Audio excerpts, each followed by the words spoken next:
Hello dear student, welcome back in my channel Alok Sir ji. I am Alok Rathore and अब हम next topic पे हम cover कर रहे हैं यहाँ पे रेशियो एंड प्रपोजनल। तो स्टूडेंट रेशियो और प्रपोजनल के जो हम कॉन्सेप्ट इसमें कवर करना चाह रहे हैं उसमें ये टॉपिक एक ऐसा टॉपिक है जो आपको जितने भी और भी हम टॉपिक की बात करें, चाहे आप प्रॉफिट एंड लॉस, आप रेशियो SICI करें, आप इसमें टाइम एंड वर्क करें, टाइम स्पीड डिस्टेंस की बात करें, या फिर कोई और भी हम यहाँ पे ट्रिगोमेंसुरेशन या जो भी और भी टॉपिक की हम बात करते हैं, तो एक चीज़ याद रखें कि अगर आपसे रेशियो प्रपोजनल अगर अच्छे से कमांड है तो आप ये समझ लीजिए कि ये जैसे प्लस माइनस एडिशन सब्सट्रैक्शन आपको मिलते हैं, हर क्वेश्चन में आपको करना होता है, सेम प्रोसेस आपको रेशियो और प्रपोजनल भी आपको हर जगह मिलेगा। ठीक, तो सबसे इंपॉर्टेंट चीज़ है कि हम यहाँ पे जो है इसको वन बाय वन सारी चीज़ों को बहुत अच्छे से समझें और इसके प्रॉपर आप अपने साथ में एक नोट्स लेके बैठें। जो चीज़ें मैं यहाँ करवा रहा हूँ आप साथ में अपने नोट्स पे उस चीज़ को लिखते हुए चलें। ठीक, ओके, सो लेट्स स्टार्ट।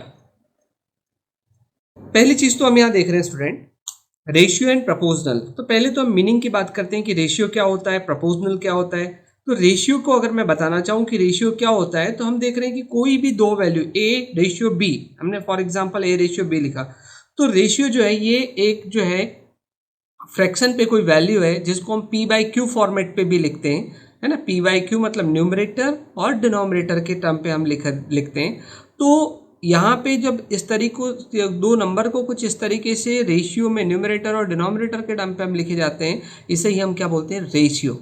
ठीक है, अभी रेशियो जो है डुप्लीकेट रेशियो भी होते हैं, है ना। सिंपल हम रेशियो की बात करें ए रेशियो बी, तो हमने बोला कि यहाँ पे फॉर एग्जांपल 2:3 है। उसी चीज को आप क्या कर सकते हैं, 4:6 भी बना सकते थे, 8:12 भी बना सकते थे, 16 आप, है ना, 24 भी बना सकते हैं। तो इस तरीके से आप जितने डुप्लीकेट, सेम वही है, आप जब उसको कैंसिल आउट करेंगे एक दूसरे से तो आपको वही वैल्यू मिलने वाली है। ठीक, तो यहाँ पे क्या है, इन चीज़ों को हम रेशियो के टर्म पे जब लिखते हैं तो ये जो होता है पी बाई क्यू फॉर्मेट पे होता है, but Q does not equal to zero, मतलब डिनोमिनेटर कभी भी जीरो नहीं होगा। ठीक है, अब यहाँ पे सेकंड चीज हम बात करते हैं इसमें प्रपोजनल वैल्यू। प्रपोजनल या समानुपात जो बोलते हैं आप, तो समानुपात क्या होता है, समानुपात वो होता है जब हम कोई दो नंबर ऐसे ले रहे हैं, ठीक है, ये जितने भी हमने 3 या 4 नंबर की बात कर रहे हैं, ABCD, तो इन तीनों में किस तरीके का रिलेशन है। फॉर एग्जाम्पल मैंने बात किया A ratio B proportional B ratio C, जैसे आप समानुपात बोलते हैं, A ratio B double dot जो होता है ना, डबल 2 टाइम, यहाँ पे जैसे मैंने इसमें लिखा है ABC में इस तरीके से बताना है ना, A रेशियो B, एक और डॉट यहाँ बीच में लगाते, C रेशियो D लिख देते हैं, है ना। तो इस तरीके का जो होता है वैल्यू उसको हम बोलते हैं प्रपोजनल वैल्यू। ठीक, अब यहाँ पे क्वेश्चन पे पहले तो मैं आपको इसको कॉन्सेप्ट में समझा रहा हूँ कि किस तरीके से रेशियो जब दिए होते हैं तो उसको आप प्रपोजनल वैल्यू पे कैसे आपको बताना है, कैसे कोरिलेट करना है, और इसके साथ में मैं इसमें कुछ क्वेश्चन को भी डिस्कस कर रहा हूँ। तो for example question number first पे आप देखें, जैसे A ratio B equal to क्या लिखा है, 3:4। ठीक, B रेशियो C जो लिखा हुआ है वो क्या है, 2:5। ठीक, so find A ratio B ratio C। ठीक, जब भी आपको A ratio B ratio C दिया है और इसका एक आपको प्रपोजनल वैल्यू में कन्वर्ट करना है, मतलब तीनों का रिलेशन बताना है, तो हम क्या करें, यहाँ पे सबसे इंपॉर्टेंट चीज, यहाँ पे हमने क्या किया है, इसमें ऐसे लिखे यहाँ पे से A रेशियो B पे खत्म होता है, तो आपने फिर से स्टार्ट किया किससे, B रेशियो C। ठीक है, और यहाँ पे हमने लिखा A रेशियो B क्या था, 3:4, B रेशियो C कितना है, 2:5। ठीक, इसको हम एक प्रपोजनल वैल्यू पे कन्वर्ट करना चाह रहे हैं, A रेशियो B, अब B जहाँ खत्म हुआ अगला B से चालू होता है, B रेशियो C, तो यहाँ पे हम इसको इस तरीके से लिखते हैं A ratio B ratio C equal to, देखिए इसको आप जो है वर्टिकल इस तरीके से मल्टीप्लाई करेंगे, कैसे करेंगे, ये करेंगे आप ऐसे, वर्टिकल कैसे करेंगे, 3 × 2 इक्वल टू 6। ठीक, मिल गया आपको। दूसरी वैल्यू के लिए, मतलब B की वैल्यू के लिए कैसे करेंगे, क्रॉस मल्टीप्लाई, ऐसे 4 × 2 इक्वल टू 8, फिर से वर्टिकल करेंगे, ये हो जाएगा 4 × 5, ये हो जाएगा 20। तो इस तरीके से यहाँ पे इस मेथड को मैं इसलिए बता रहा हूँ क्योंकि आगे अब जब क्वेश्चन में एक हाई लेवल के भी कॉम्प्लेक्स क्वेश्चन आएंगे तो भी हम ये इसी तरीके से मेथड से हमको सॉल्व करना है। ठीक, तो हमने यहाँ पे जो है कुछ इस तरीके से देखा, इसको वर्टिकल 3 इंटू 2 6 हो गया, 4 इंटू 2 8 हो गया और 4 इंटू 5 20। ये इसको हम एक और 2 से डिवाइड कर सकते हैं क्योंकि 2 सब में कॉमन दिख रहा है, तो हम इसको कैंसिल कर दें तो ये हो जाएगा 3:4:10। ये हमारा फाइनल आंसर होगा एक प्रोपोर्शनल वैल्यू के टर्म पे, A:B:C के लिए। अब हमने तो अभी देखा A:B:C तक है ना, 3 वेरिएबल है। अब हम बात कर रहे हैं C के बाद में D भी आ गया, ठीक है ना। तो बहुत ज़्यादा ऐसे हैरान होने की ज़रूरत नहीं है, CI, DI हम इसको इतना सिंपल बना देंगे कि आपको सारी चीज़ें जो है वो बहुत ईजी लग रही है।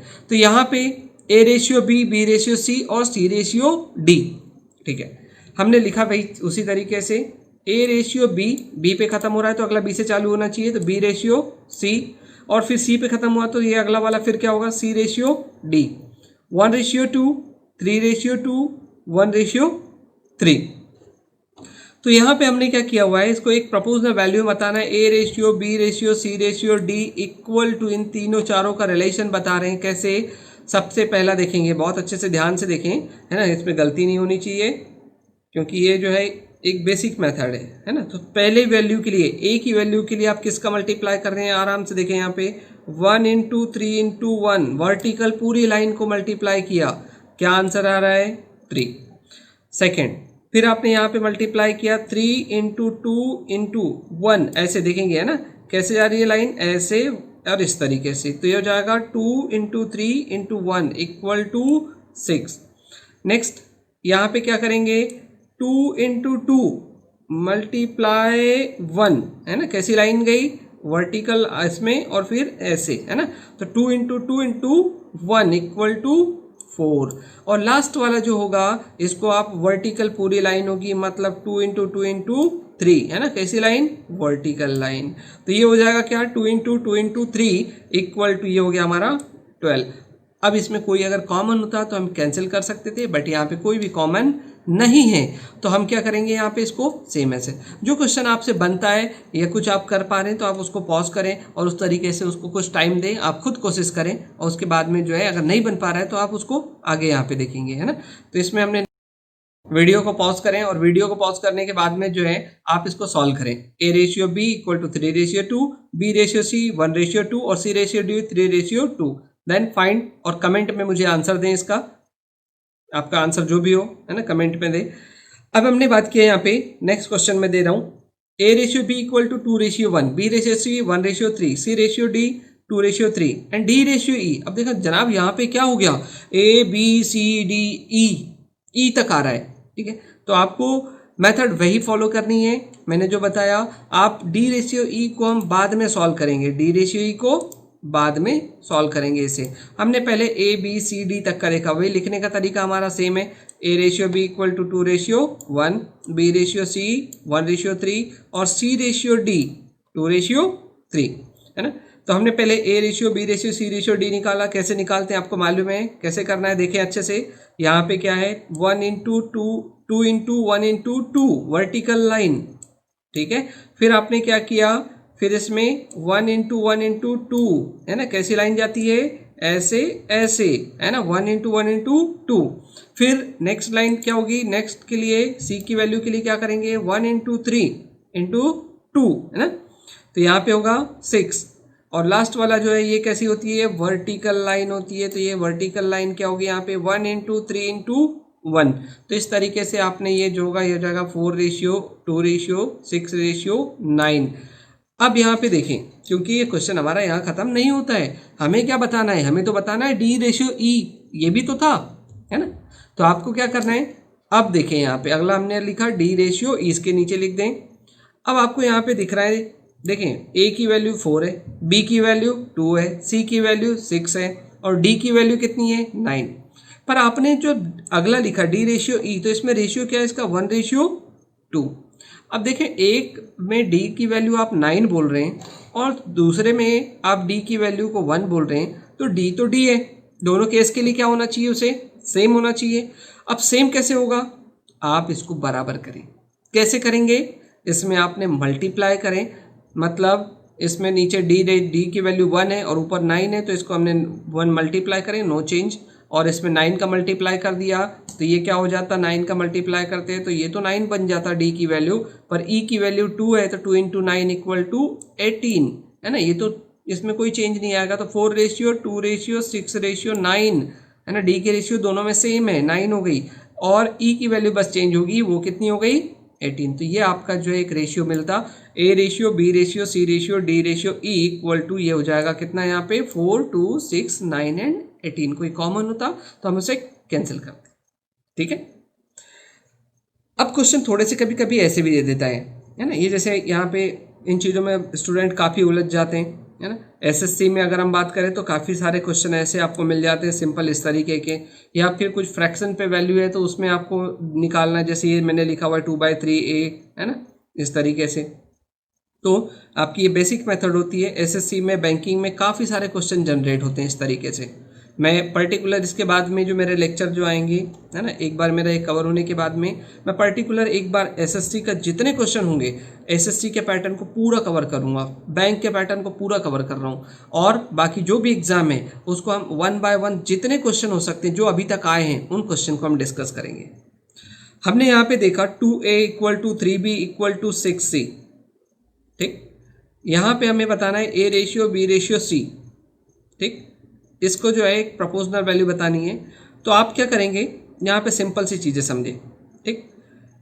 आप यहाँ पे जो है जब ये इस तरीके से लिखा है 2a equal to 3b equal to 6c है ना, तो आपको a की वैल्यू बतानी है, तो आप जो है बाकी जो दो नंबर है, किसके दो, b के और c के, अच्छे से समझे। a की वैल्यू बताने के लिए b और c इन दोनों के नंबर का मल्टीप्लाई कर दें, कितना हो गया 18। बहुत साधारण सा सिंपल सा क्वेश्चन हो गया। b की वैल्यू बतानी है, b को क्लोज करें और बाकी के जो नंबर है, मतलब कौन से, a का 2 और c का 6 मल्टीप्लाई कर दें 12। c को क्लोज करें, बाकी के नंबर से मल्टीप्लाई कर दें 2 इंटू 3 6। Very simple. कुछ कॉमन है क्या है सब में 3, इसमें सॉरी 6 कॉमन है, तो आपने इसमें जो है 6 से डिवाइड कर दिए सबको, तो आपका आंसर हो जाएगा 3:2:1, ये आपका आंसर है।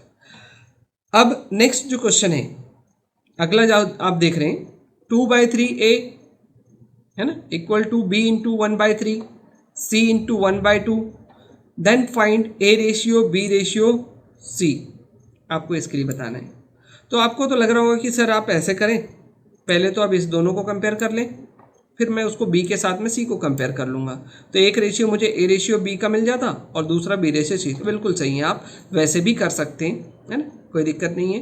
तो आप वैसे भी कर सकते हैं, बट मैं आपको एक और थोड़ी सी मेथड बता देता हूँ, है ना। ये अगर आप क्या, मैंने फिर से बता दे रहा हूँ क्या करना था आपको। पहले इस दोनों को आप लेते, इस दोनों को सॉल्व करते तो आपको एक a रेशियो b की वैल्यू मिल जाती। फिर आप क्या करते, b के साथ किसको, c को ऐसे सॉल्व करते तो आपको b रेशियो c भी मिल जाता। और जो हमारा मालूम है पहले की मेथड जो मैंने बताया स्टूडेंट, क्या था, a ratio b ratio c, तो उस मेथड से आप इसको सॉल्व कर लेते। बट मैं एक दूसरी और एक मेथड बता दे रहा हूँ, अगर आपको वो ठीक लगे। तो हमने क्या किया है, एक नेक्स्ट क्वेश्चन हम जो देख रहे हैं यहाँ पे 2/3a, b की वैल्यू हमने देखा यहाँ पे कितना हो रहा है, इसमें b इंटू 1/3 c इंटू 1/2 इस तरीके से लिखा हुआ है।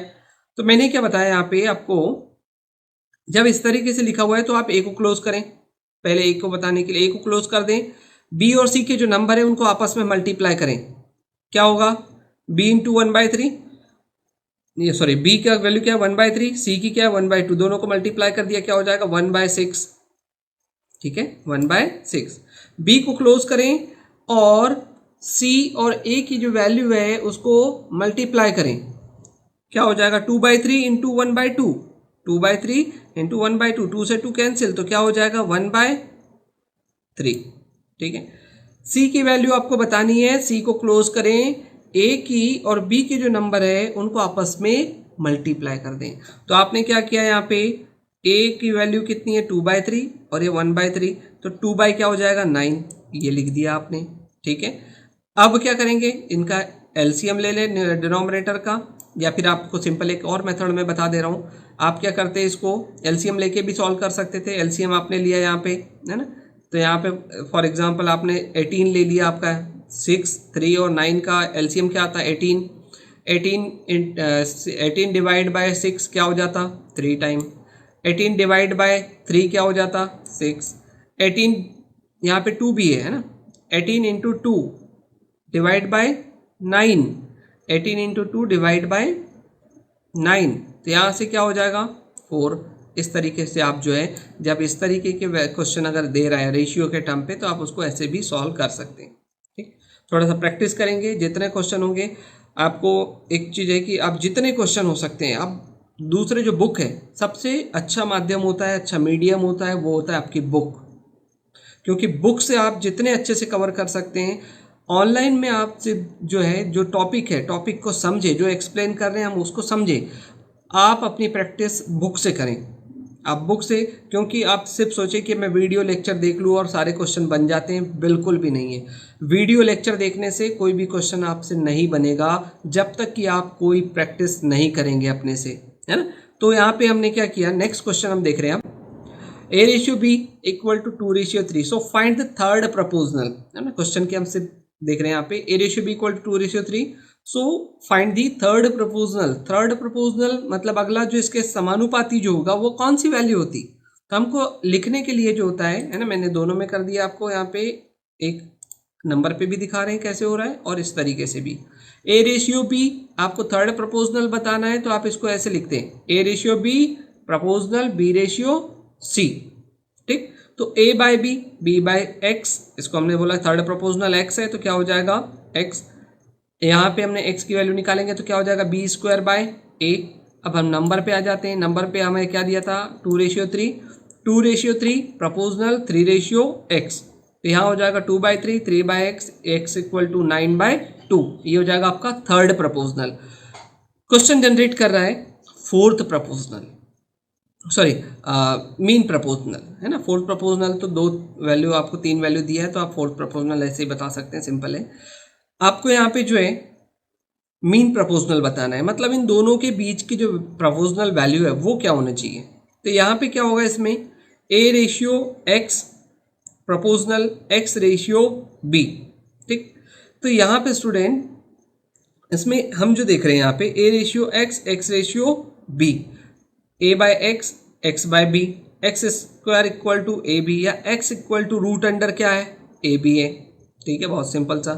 तो आपने क्या किया यहाँ पे, हम क्या करेंगे, दो जो नंबर है उनको रूट के अंदर ले आ जाए सीधे सीधे, या फिर आपको ये मैंने कुछ इस तरीके से थोड़ा सा और भी थोड़ा एलेबरेट कर दिया क्वेश्चन को, है ना।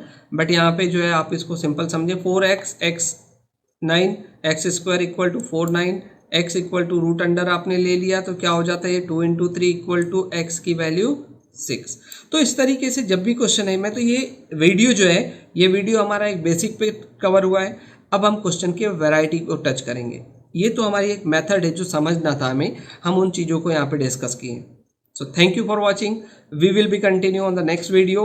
इसी तरीके से बने रहें। क्वेश्चन को आप वीडियो को प्रॉपर देखें, उसको कमेंट करें, जो भी आपके क्वेश्चन नहीं बन रहे हैं, मैं आपको कमेंट में 100% श्योर है कि आपको कमेंट में आपके जो भी आंसर है, जो क्वेश्चन नहीं बन रहा है, मैं उसका आंसर जरूर दूंगा। सो थैंक यू फॉर वॉचिंग।